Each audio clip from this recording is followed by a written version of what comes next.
Hello నమస్తే, నేను అశోక్.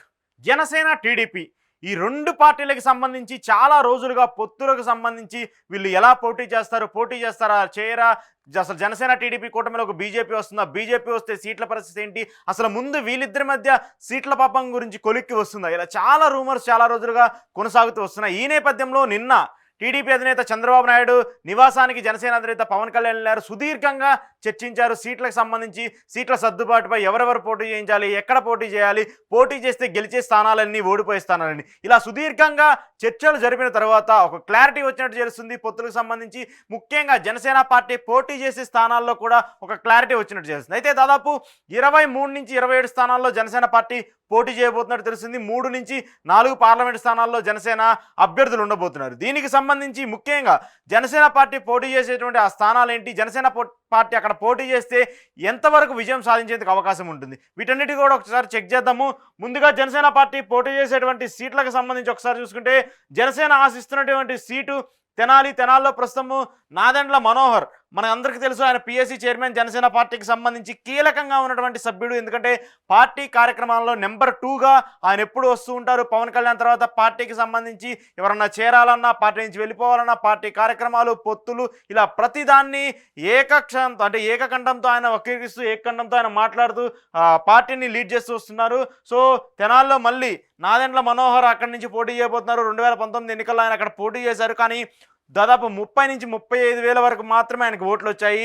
అప్పుడు 2వ ప్లేస్లో టీడీపీ అభ్యర్థి ఉంటే ఇప్పుడు 3వ ప్లేస్లో జనసేన అభ్యర్థి ఉన్నారు. సో ఈ నేపథ్యంలో టీడీపీ జనసేన కూటమిగా ఉన్నాయి కాబట్టి టీడీపీ సపోర్ట్తో నాదెండ్ల మనోహర్ ఈసారి తెనాల్లో పోటీ చేసి గెలవాలని చెప్పేసి భావిస్తున్నారు. ఇక మరొక సీటు భీమిలిలో కూడా జనసేన పార్టీకి ఎక్కువ ఎడ్జ్ ఉంటుంది. గతంలో 2014 ఎన్నికల్లో అక్కడ గంటా శ్రీనివాసరావు పోటీ చేశారు. మళ్ళీ కొన్ని రాజకీయ సమీకరణాల నేపథ్యంలో భీమిలి నుంచి ఆయన మళ్ళీ చేంజ్ అయ్యారు, మళ్ళీ విశాఖ వెస్ట్కి వెళ్ళారు. సో ఈ నేపథ్యంలో ఈసారి తిరిగి ఇక్కడ గంటా శ్రీనివాసరావు పోటీ చేయాలని చెప్పి భావిస్తూ వస్తున్నారు.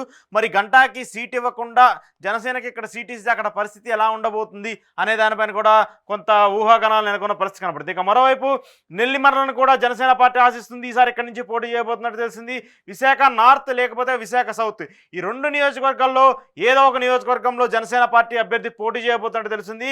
చోడవరం లేక అనకాపల్లి. చోడవరంలో జనసేన పార్టీ కొంత తక్కువ ఎడ్జ్ ఉంది, కానీ అక్కడ అభ్యర్థి కొంత ఇంట్రెస్ట్ చూపుతున్నారు పోటీ చేయాలని చెప్పేసి. కానీ అనకాపల్లి సీట్ను మాత్రము మొదటి నుంచే జనసేన పార్టీ పోటీ చేయాలని చెప్పేసి భావిస్తూ వస్తుంది. మరి అనకాపల్లి సీట్ని ఎక్కువగా అడిగేందుకు అవకాశం కనిపిస్తూ ఉంది. ఇక మరొకటి పెందుర్తికి సంబంధించి కూడా ఇక్కడ జనసేన పార్టీకి 2019 ఎన్నికల్లో మంచి ఓట్ బ్యాంక్ వచ్చాయి. సో తిరిగి మళ్ళీ ఇక్కడ పోటీ చేస్తే విజయం సాధించేందుకు ఎక్కువ అవకాశం కనిపిస్తూ వస్తుంది. ఇక పిఠాపురంలో కూడా ఆల్రెడీ మనం చూస్తూ ఉన్నాము, ముద్రగడ పార్టీలో చేరితే అక్కడి నుంచి పోటీ చేయించాలని చెప్పేసి జనసేన పార్టీ భావిస్తూ వస్తుంది.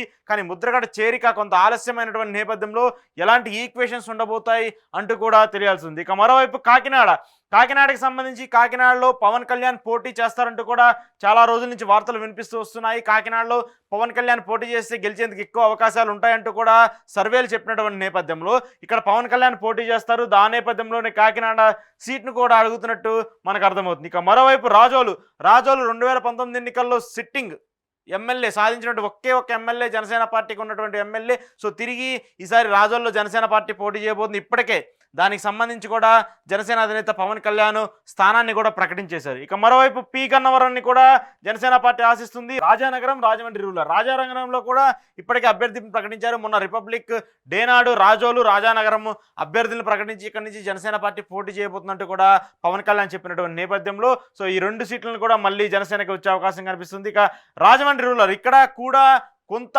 సందిగ్ధత ఉంది రాజమండ్రికి సంబంధించి. ఎందుకంటే అక్కడ ప్రస్తుతం sitting MLA, TDP sitting MLA ఉన్నారు. సో ఆయన కాదని చెప్పేసి జనసేన అభ్యర్థికి టికెట్ ఇస్తారా లేదా అనేది కూడా చూడాలి. ఆయన ఎందుకంటే రాజమండ్రి రూరల్లో ఎక్కువ ఎడ్జ్ కనిపిస్తూ ఉంది. 2019 ఎన్నికల్లో కూడా దాదాపు 50,000 ఓట్లు సాధించింది జనసేన పార్టీ. ఈసారి ఈజీగా రాజమండ్రిలో జనసేన పార్టీ పోటీ చేస్తే విజయం సాధించేందుకు అవకాశాలు ఎక్కువగా కనిపిస్తుంది. ఇక మరోవైపు అమలాపురాన్ని కూడా జనసేన పార్టీ కోరుతుంది. నరసాపురంలో జనసేన పార్టీ పోటీ చేయబోతున్నట్టు తెలుస్తుంది. భీమవరంలో కూడా 2019 ఎన్నికల్లో ఇక్కడ పవన్ కళ్యాణ్ పోటీ చేశారు. చేశారు, 2వ స్థానంలో నిలిచారు ఆయన. అక్కడ దాదాపు ఆయనకు కూడా 60,000కు పైగా ఓట్లు వచ్చినటువంటి నేపథ్యంలో ఈసారి ఇక్కడ పోటీ చేస్తే ఖచ్చితంగా గెలిచేందుకు అవకాశం ఉన్నట్టు కూడా తెలుస్తుంది.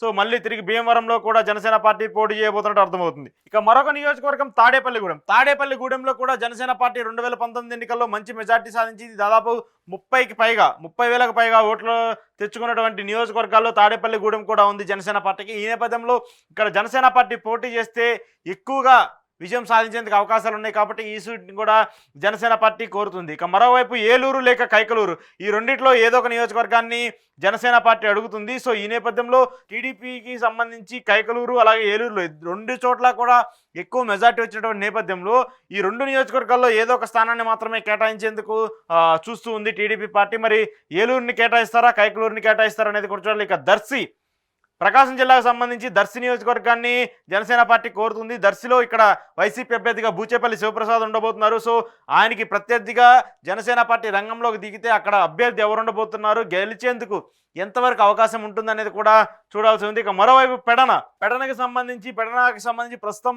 సిట్టింగ్ ఎమ్మెల్యేగా ఉన్నటువంటి జోగి రమేష్, ఆయన ప్రస్తుతం మంత్రిగా కూడా ఉన్నారు. సో ఆయన్ని పెడన నుంచి వేరే పెనమలూరు నియోజకవర్గానికి రీప్లేస్ చేసినటువంటి నేపథ్యంలో ఇక్కడ పెడన్ని జనసేన పార్టీ కోరుతుంది. పెడన్లో కూడా 2019 ఎన్నికల్లో జనసేన పార్టీకి మంచి ఓట్లు వచ్చినటువంటి తరుణంలో పెడన సీట్లో కూడా జనసేన పార్టీ పోటీ చేసేందుకు ఎక్కువ అవకాశాలు ఉన్నాయి ఈ లిస్టు ప్రకారం. ఇక మరోవైపు అవనిగడ్డను కూడా మనం చూస్తున్నాము. అవనిగడ్డలో అంబటి రాయిని రంగంలోకి దింపాలంటూ కూడా చూస్తున్నారు. ఇక మరోవైపు మండలి బుద్ధప్రసాద్ కూడా టీడీపీ నుంచి ఉన్నారు. సో ఒకవేళ ఇక్కడ మండలి బుద్ధప్రసాద్ ఒకవేళ అక్కడ సపోర్ట్ చేస్తే మాత్రం జనసేన పార్టీకి ఈజీగా అవనిగడ్డలో జనసేన పార్టీ విజయం సాధించేందుకు ఎక్కువ అవకాశాలు ఉన్నాయి. ఇక మరోవైపు విజయవాడ వెస్ట్, పోతిన మహేష్, ఆయన తరచూ జనసేన పార్టీకి సంబంధించి యాక్టివిటీస్ కనబడుతూ ఉంటారు. 2019 ఎన్నికల్లో కూడా ఆయనకి ఎక్కువ కాకపోయినా మంచి మెజార్టీ వచ్చింది. ఎందుకంటే టీడీపీని ఓడించడానికి ఏదైతే లీడ్ కావాలో ఆ లీడ్ని పోతిన మహేష్ తీసుకున్నారు. సో ఖచ్చితంగా ఈ సీట్ను జనసేన పార్టీ ఆశిస్తుంది. మళ్ళీ తిరిగి అక్కడి నుంచి ఆయన పోటీ చేసేందుకు ఎక్కువ అవకాశాలు కనిపిస్తుంది. ఇక మరోవైపు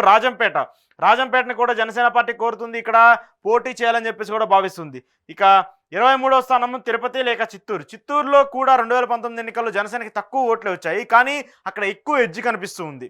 ఎందుకంటే రాయలసీమ ఏరియాలకు సంబంధించి జనసేన పార్టీ 2019 ఎన్నికల్లో దక్కించుకున్నటువంటి ఓట్ల శాతం కూడా చూసుకుంటే ఒకటి తిరుపతి, మరొకటి చిత్తూరు. తిరుపతిలో మాత్రం ఇంకా ఎక్కువ కంపేర్ విత్ చిత్తూరు, తిరుపతిలో ఎక్కువ అవకాశాలు ఉన్నాయి. తిరుపతి నుంచి కూడా పవన్ కళ్యాణ్ పోటీ చేస్తారనేటువంటి ఒక రూమర్స్ కూడా కనిపిస్తూ ఉన్నటువంటి నేపథ్యంలో తిరుపతిలో ఆయన పోటీ చేస్తే మాత్రం ఖచ్చితంగా గెలిచేందుకు ఎక్కువ అవకాశాలు ఉన్నాయి. ఎందుకంటే 2019 ఎన్నికల్లో తిరుపతిలో దాదాపు 40,000 వరకు మెజార్టీ వచ్చింది జనసేన పార్టీకి. ఈ నేపథ్యంలో పవన్ కళ్యాణ్ ఒకవేళ పోటీ చేస్తే అక్కడ సామాజిక సమీకరణాల నేపథ్యంలో కానివ్వండి, అక్కడ జనసేన పార్టీకి ఉన్నటువంటి గత ఓట్ బ్యాంక్ కానివ్వండి, ఈ 2 యాడ్ ఆన్ చేసుకుంటే ఎక్కువగా గెలిచేందుకు అవకాశం ఉంటుంది. ఎందుకంటే 2009 ఎన్నికల్లో కూడా ప్రజారాజ్యం పార్టీ తరపు నుంచి చిరంజీవి గారు పోటీ చేసి విజయం సాధించారు. సో ఆ ఈక్వేషన్స్ ప్రకారం చూసుకున్నా కూడా ఈసారి గెలిచేందుకు ఎక్కువ అవకాశం కనబడుతుంది చిత్తూరుకు సంబంధించి. ఇక పార్లమెంటు స్థానాల్లో జనసేన పార్టీ పోటీ చేసేటువంటి 3 స్థానాలు ఖాయమైనట్టు తెలుస్తుంది. ఒకటి కాకినాడ, 2వది మచిలీపట్నము, 3 అనకాపల్లి లేదా తిరుపతి. ఎందుకంటే ఇప్పటికే మచిలీపట్నానికి సంబంధించి నిన్న బాలశౌరి వైసీపీ సిట్టింగ్ ఎంపీ, ఆయన వైసీపీ పార్టీకి రాజీనామా చేసి జనసేనలో చేరారు. తిరిగి ఆయన 2024 ఎన్నికల్లో జనసేన పార్టీ అభ్యర్థిగా మళ్ళీ మచిలీపట్నం ఎంపీగా పోటీ చేయబోతున్నట్టు మనకు తెలుస్తూ ఉంది. ఇక మరోవైపు కాకినాడకి సంబంధించి కూడా ఆ సిట్టింగ్ స్థానాన్ని జనసేన పార్టీ కోరుతుంది. అక్కడి నుంచి నాగబాబుని రంగంలో దింపాలంటూ కూడా జనసేన పార్టీ భావిస్తుంది. కానీ అక్కడ నాగబాబుని రంగంలో దిగితే గెలిచేందుకు ఎంతవరకు అవకాశం ఉంటుందనేది కూడా చూడాల్సి ఉంది. సో ఈ 3 స్థానాల్లో జనసేన పార్టీ అభ్యర్థులు పోటీ చేసేందుకు ఎక్కువ అవకాశాలు ఉన్నాయి. ఈ స్థానాలని కూడా ప్రస్తుతం జనసేన పార్టీ ఎక్కువ డిమాండ్ చేస్తుంది. అయితే ఇప్పుడున్నటువంటి అంటే జనసేన పార్టీకి సంబంధించి అక్కడ ఉన్నటువంటి బలాబలగాల ప్రకారము వాళ్ళు ఎక్కువగా డిమాండ్ చేస్తున్నటువంటి సీట్లు ఇవి 23, దాంతోపాటు 3 పార్లమెంటు. ఇవి కాకుండా ఇంకొక 5 నుంచి 8 స్థానాలను కూడా జనసేన పార్టీ కోరుతూ వస్తుంది.